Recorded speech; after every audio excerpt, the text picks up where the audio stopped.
Olá, meus amigos, vamos corrigir a prova da PUC Biologia 2022.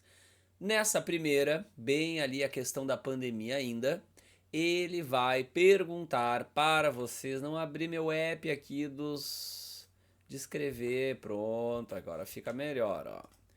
Ele vai perguntar para vocês sobre o coronavírus e como é que ele invade as nossas células. Porque, ó, a partir dessa interação proteína-receptor, espera-se que a infecção viral inicie com a entrada do vírus por.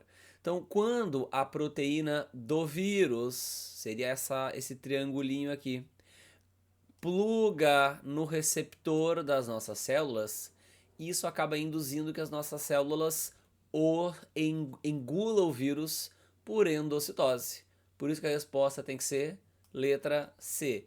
E não tem mais que explicar, tu tinha que saber que nesse caso é assim.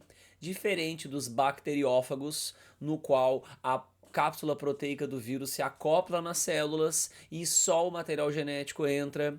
E diferente também do vírus HIV, em que o envelope lipoproteico do vírus se fusiona com a membrana plasmática e a cápsula e o material genético entram. Aqui é uma outra maneira dos vírus invadirem a gente, que é eles induzirem as nossas células a engoli-los por endocitose. Maravilha!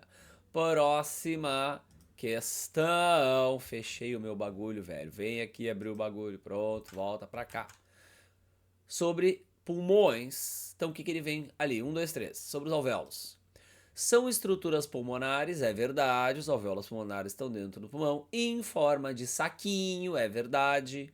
No interior das quais ocorrem as trocas gasosas, é verdade. Olha aqui, ó, o oxigênio vai fazer o que? Ele vai sair do ar do alvéolo e ir para as hemácias, e o gás carbônico do sangue vai sair vai para o alvéolo, hematose, o nome das trocas. Aí na terceira, deixa a segunda que é a pior por último. Localizam-se na porção final dos bronquíolos, é verdade, tá aqui o nome na figura que eu trouxe, ó. O brônquio, o finalzinho do brônquio é o bronquíolo, e aí cada bronquíolo tem isso aqui, ó, que a gente chama de um saco alveolar, e cada compartimento desses aqui nós chamamos de alvéolo pulmonar mesmo, e esses sacos alveolares com alvéolos são envolvidos por capilares, tá aqui, ó, justamente para ser possível essa hematose. Maravilha. Que é cobalamento? Olha só. Colabamento, perdão, falei errado essa porcaria.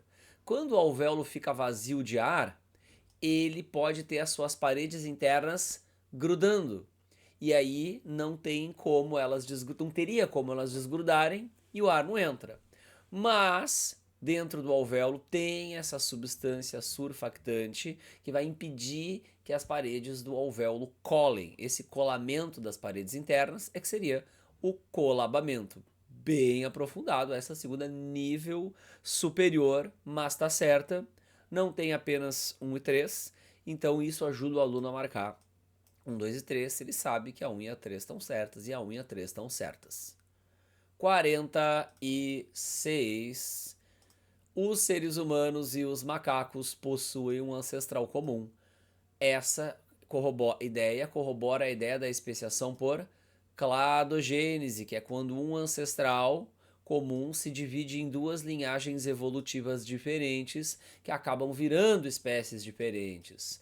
Não seria a anagênese, que é quando uma espécie vai sofrendo modificações graduais ao longo do tempo, de forma que, se a forma presente pudesse voltar no passado, ela não acasalaria com a forma pretérita, de tanto que ela já mudou.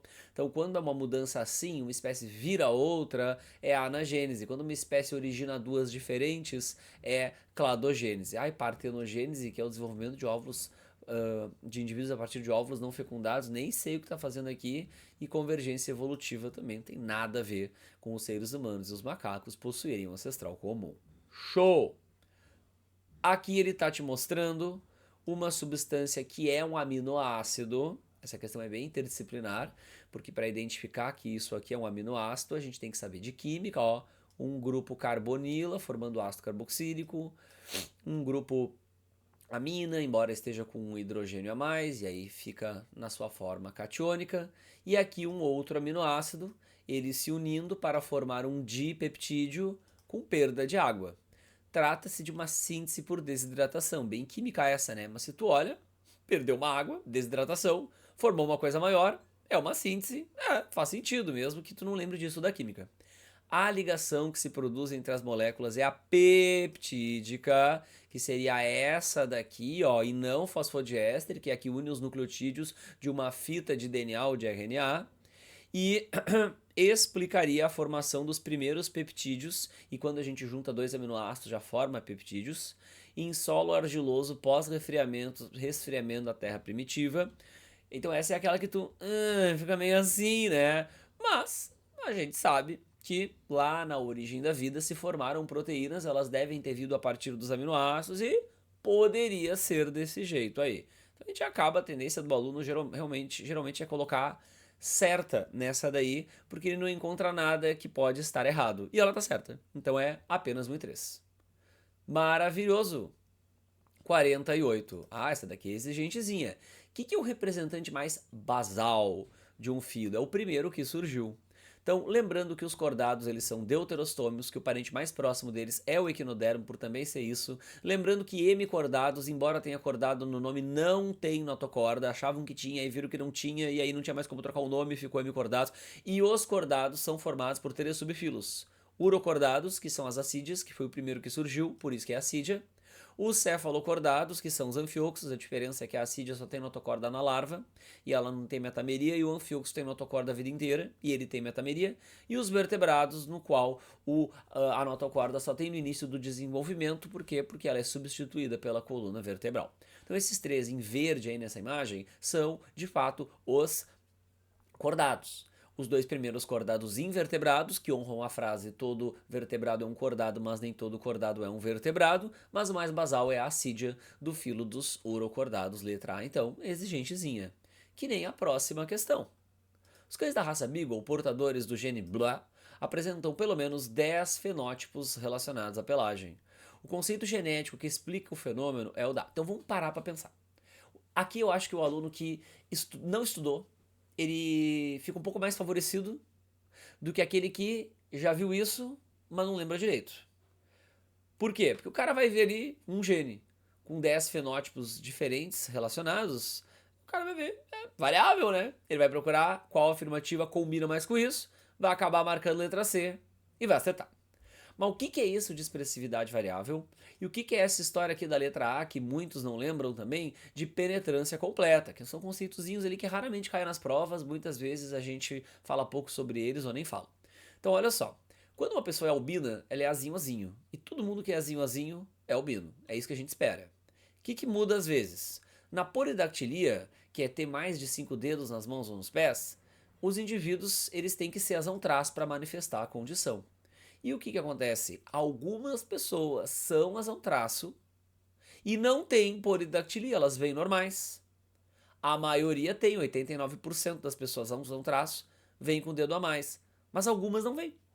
Então, quando é o caso do albinismo, todo mundo que é azinho vai ter o negócio, a gente fala que a penetrância é completa.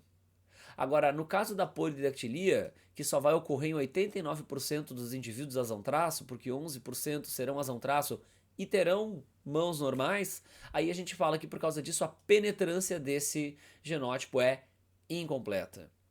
E não é nem penetrância completa, como falado na letra A, nem incompleta essa questão da expressividade variável, que é um pouquinho diferente. O que é a expressividade variável? É quando, deixa eu trazer aqui para vocês, a gente analisa o seguinte: os indivíduos azão-traço, que são polidáctilos, eles podem ter muita variação com relação a quantos dedos vai ter na mão, qual dedo que vai ter mais de um, se vai ser só numa mão, se vai ser nas 2 mãos, se vai ser num pé, se vai ser nos 2 pés, se vai ser numa mão e em 2 pés, entende? Então a expressividade do alelo azão, ela é variável dentro daqueles que têm o negócio. Exatamente como esses 10 fenótipos relacionados a esse gene na raça Beagle, eu tô te mostrando aqui vários fenótipos relacionados a esse gene da polidactilia. Então é uma expressividade variável. Chatinho, uma das mais difíceis da prova por pedir um conceito que não costuma cair nas provas de vestibular e por causa disso quase ninguém estuda direito. Para fechar, outra teoricamente chatinho. De fato, as folhas do pinheiro, quando caem, olha só, elas sofrem a decomposição delas, o que deixa o solo ácido e aí é difícil outras plantas crescerem, como dá para ver aqui nessa imagem. Trata-se de um caso de, então, quando uma espécie produz substâncias que atrapalham a vida da outra, a gente chama de amensalismo. Vamos botar aqui, amensalismo. E o amensalismo, ele pode se manifestar de duas formas.